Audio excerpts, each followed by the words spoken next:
बिस्मिल्लाहिर्रहमानिर्रहीम। लाखों करोड़ों दुरूदो सलाम मोहम्मद मुस्तफ़ा सल्लल्लाहु अलैहि वसल्लम और आले मोहम्मद पर। मैं हूं उमर दराज गोंदल। रात को शादरा वालों ने बहुत गलत किया है। मेरे ख्याल से एक तो मुकदमा इमरान खान के ऊपर होना चाहिए, दूसरा शाहदरा की अवाम के ऊपर मुकदमा होना चाहिए कि इतना बड़ा रात एक क्राउड था और मरियम साहिबा ने आना था, लोग नहीं आए। अगर गरीदा फारूकी जैसे लोग रात को टीवी के ऊपर दिफा नहीं कर पा रहे थे तो फिर मेरे ख्याल से ये सूरत हाल थोड़ी सी गलत हो गई है। कल पहला आगाज था और मुस्लिम लीग नून अपने पहले इम्तिहान के अंदर कल कामयाब होती हुई उस तरह से दिखाई हमें नहीं दी जो ग्राउंड के ऊपर है वो अपने सूरत है।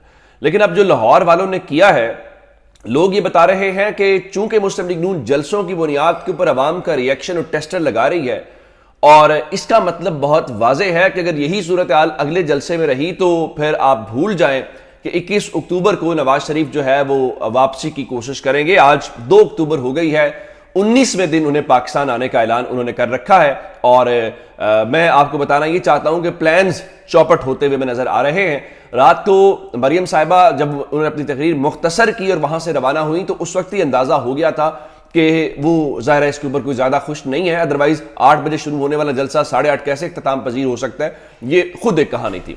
लेकिन अब लंदन तक उस चीज़ को लेके है। रात को वो बता रहे थे मुख्तलिफ जाती उमरा में इजलास हुए कि हर MPA 3500 नहीं 5000 लोग लेके आएगा। आप बाकी तो छोड़े, अगर जो 3500 5000 वहां पे आने। रात को नेशनल असेंबली का एक हल्का, कौमी सूबाई असेंबली के नीचे हल्के, वो 3500 क्या वो 500 भी ले आते तो कम से कम वहां पे कोई इज्जत रह जाती और वो क्राउड जो है वो गली जो है वो भर जाती। तो वो 3500 कहां पे लेके आएंगे, ये एक सूरत हाल। लेकिन मैं आपको बताना ये चाहता हूं, अब से थोड़ी देर पहले खबर चलाई गई है जी नवाज शरीफ साहब ने 21 अक्टूबर का टिकट बुक करा लिया है और वो अबू धाबी जाएंगे, उम्रा अदा करेंगे, उसके बाद पाकिस्तान आएंगे। लेकिन ये जो लाहौर वालों ने कल जुर्म किया है और इसका मुकदमा इमरान खान के ऊपर भी एक दर्ज करें और शाहदरा वालों के ऊपर भी दर्ज करें कि कल शाहदरा वाले किस तरह जब उनकी मुस्तकबिल की वजीर आजम जो स्टेज से ऐलान हो रहा था कि हमारी मुस्तकबिल की वजीर आजम आ रही हैं, कायद की बेटी आ रही हैं, तो कल जब उनके इलाके में आई तो उनकी जुर्रत और हिम्मत कैसे हुई कि वो घरों में रहे और वो घरों से निकल के बाहर नहीं आए। फिर जो ऐसे गुस्ताख किस्म के लोग हैं जो जो जलसे के अंदर मौजूद थे वो भी इमरान खान की बातें कर रहे थे। तो अब लंदन तक की सूरत हाल आपको बताना चाहता हूं कि जो साबिक वजीर आजम शाहिद खाकान अब्बासी हैं वो बरतानिया पहुंच गए हैं और नवाज शरीफ के साथ उनकी अहम मुलाकात है। ये भी बड़ा क्रूशल मामला है कि क्या शाहिद खाकान अब्बासी मुस्लिम लीग नून के अंदर रहते हैं या शाहिद खाकान अब्बासी अपना रास्ता जुदा करके एक नई पार्टी बनाते हैं। मेरे ख्याल से अगर शाहिद खाकान अब्बासी नई पार्टी बनाते हैं तो कुछ ज़्यादा इम्पैक्ट नहीं आएगा। पाकिस्तान के अंदर हमने देखा है मुस्लिम लीग नून हो, पीपल्स पार्टी हो, तहरीक इंसाफ हो, जिन जिन लोगों ने अपनी जमातों को छोड़ा है एट द एंड वो फेल हो गए हैं और लोग बड़े समझदार हैं। लोग अब इस चीज़ को माफ नहीं, और ये अच्छी चीज़ है पाकिस्तान की पॉलिटिक्स के बारे में। तो अब उनकी मुलाकात है, उस मुलाकात के हवाले से देखना आप अंदाजा करें कि ये चल क्या मुस्लिम लीग नून के अंदर रहा है। रात को मरियम साहिबा की तकरीर के दौरान मुझे एक बार शहबाज शरीफ का जिक्र दिखा दें, शहबाज शरीफ की हुकूमत का जिक्र दिखा दें।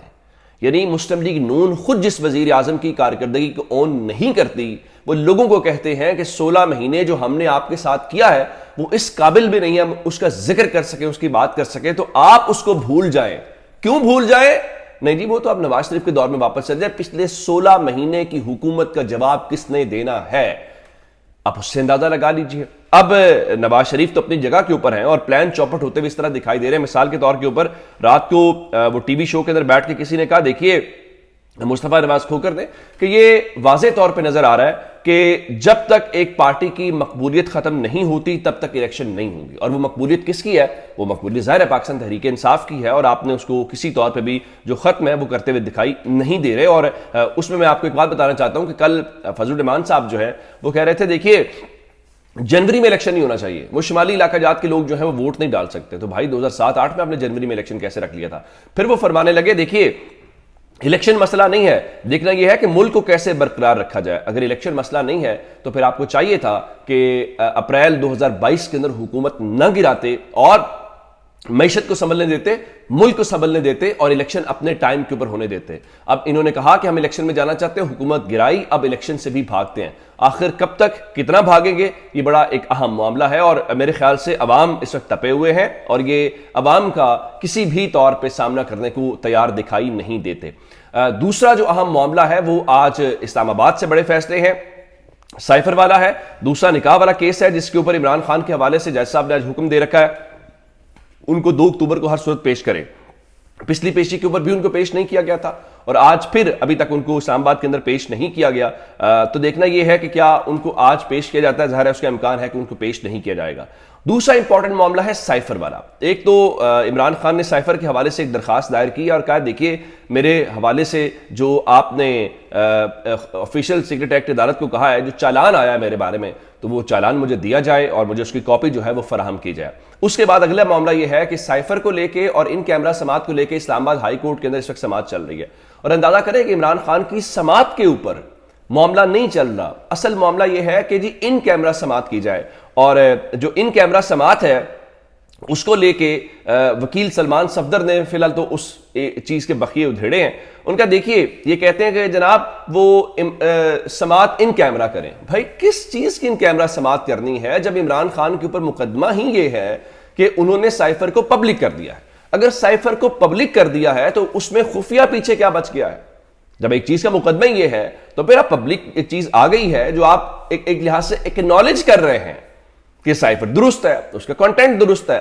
اگر یہ بات آپ اس بنیاد کے اوپر یا تو آپ کہیں کہ وہ پبلک جو کیا وہ جھوٹ کیا ہے تو پھر تو کیس نہیں بنتا، اگر صحیح کیا ہے پھر کیس بنایا ہے تو اس کا مطلب بڑا واضح ہے کہ آپ کو یہ ان کیمرہ کرنے کی اور پھر اس میں ایسی کیا خاص بات ہے کہ کریں۔ تو سلمان صفدر صاحب نے کہا دیکھیے یہ ان کی درخواست آپس میں متضاد ہے اور یہ اس حوالے سے چیزیں جو ہیں وہ کرنے کی کوئی جو ضرورت ہے وہ نہیں ہے۔ اچھا، اس کو لے کے انہوں نے کہا کہ ہم اس چیز کی مخالفت کرتے ہیں کہ آپ اس کی ان کیمرہ سماعت کریں، جس پہ ایف آئی اے کے پاس کوئی اور بہانہ نہیں بچا۔ تو انہوں نے کہا جی وہ ٹرائل کورٹ کے اندر ان کیمرہ ہوا تھا، تو انہوں نے کہا وہ ٹرائل کورٹ کا مسئلہ ہے کہ ٹرائل کورٹ کیا کرتی ہے، ہم نے یہاں پہ دیکھنا ہے۔ اور اس کے پھر جسٹس عامر فاروق نے کہا کہ میں نے آج تک سوائے وہ لاپتہ افراد والے معاملے کے علاوہ میں نے ان کیمرہ نہیں کی، تو جس پہ بیرسٹر سلمان صفدر نے کہا دیکھیے ضمانت کی درخواست پر سماعت ان کیمرہ نہیں کی جا سکتی، یہ ضمانت کا معاملہ ہے۔ ٹرائل کورٹ میں سماعت ان کیمرہ ہونے کی درخواست دائر کی جا سکتی ہے، اگر کوئی حساس بات ہو تو ان چیمبر کی جا سکتی ہے، یعنی آپ اس کا ٹرائل اگر ان کیمرہ کرنا چاہتے ہیں تو بسم اللہ کریں، آپ وہاں پہ کر رہے ہیں۔ اس کو بھی گو کہ پاکستان تحریک انصاف نے چیلنج کر رکھا ہے، لیکن یہاں پہ جو ضمانت کی درخواست ہے وہ ضمانت کی جو درخواست ہے وہ اس کو نہیں کیا جا سکتا۔ پھر بڑا اہم سوال جو تھا کہ دیکھیے وہاں پہ یہ سائفر آتا کیسے ہے، کیا کچھ ہے، تو جو پروسیکیوٹر ہیں انہوں نے خود بتا دیا جی بیرون ملک پاکستان کے سفارت خانوں سے جو کوڈڈ سائفر ہیں وہ بھیجے جاتے ہیں، دفتر خارجہ میں اس سائفر کو ڈی کوڈ کیا جاتا ہے، صدر، وزیر اعظم، آرمی چیف اور D G I S I کو سائفر کی کاپی بھیجی جاتی ہے۔ سائفر نے تمام جگہوں سے ہو کر واپس دفتر خارجہ آنا ہوتا ہے، دفتر خارجہ میں پہنچنے پر ڈی کوڈ کیے گئے سائفر کو ختم کر دیا جاتا ہے۔ اصل سائفر جو ہے وہ دفتر خارجہ میں ہی موجود رہتا ہے۔ اگر اصل سائفر جو ہے وہ دفتر خارجہ میں ہی موجود رہتا ہے تو پھر تنازع کس بات کا ہے؟ اصل ایک بات یہ بھی ہے۔ اچھا، پھر ایک اور بتایا گیا کہ کیا یہ جو کوڈ ہے وہ یونیورسل ہوتا ہے، تو جس پہ انہوں نے بتایا نہیں جی، کوڈ ہر ملک پیغام کا اور ہر ملک کا الگ ہوتا ہے، اور سائفر خفیہ دستاویزات ہے، اس کو خفیہ رکھا جاتا ہے۔ تو چیف جسٹس نے پھر پوچھا کہ سائفر کا اصل وزارت خارجہ سائفر آتا کیسے ہے؟ بتایا گیا ای میل یا فیکس کے ذریعے ایک کوڈڈ فارم کے اندر آتا ہے جس کو ڈی کوڈ کیا جاتا ہے۔ تو ابھی تک جو ایف آئی اے ہے وہ اسی چیز کے اوپر گھوم رہی ہے کہ ایک ہی چیز کر لیں، اور وہ یہ ہے کہ ہم جناب اس کو ان کیمرہ کریں، ان کیمرہ میں پھر آپ کو پتہ ہی جیسے چیزیں چلتی ہیں۔ دوسرا ایک اور اہم جو آج اسلام آباد ہائی کورٹ نے فیصلے سنانے ہیں وہ عمران خان کی 9 درخواستیں جو ضمانت کی درخواستیں ہیں وہ خارج کرنے کے حوالے سے۔ عمران خان نے کہا تھا کہ چونکہ میں آپ کی حراست میں تھا تو آپ کا کام تھا مجھے عدالت میں پیش کرنا، تو آپ میرٹ کے اوپر فیصلہ سنائیں۔ اب امید یہ ہے کہ اس کے اوپر بھی آج فیصلہ ہو جائے گا، لیکن جسٹس عامر فاروق کی عدالت ہے۔ باقی آپ بہت سمجھدار ہیں، اپنا بہت سا خیال رکھے گا۔ خدا حافظ۔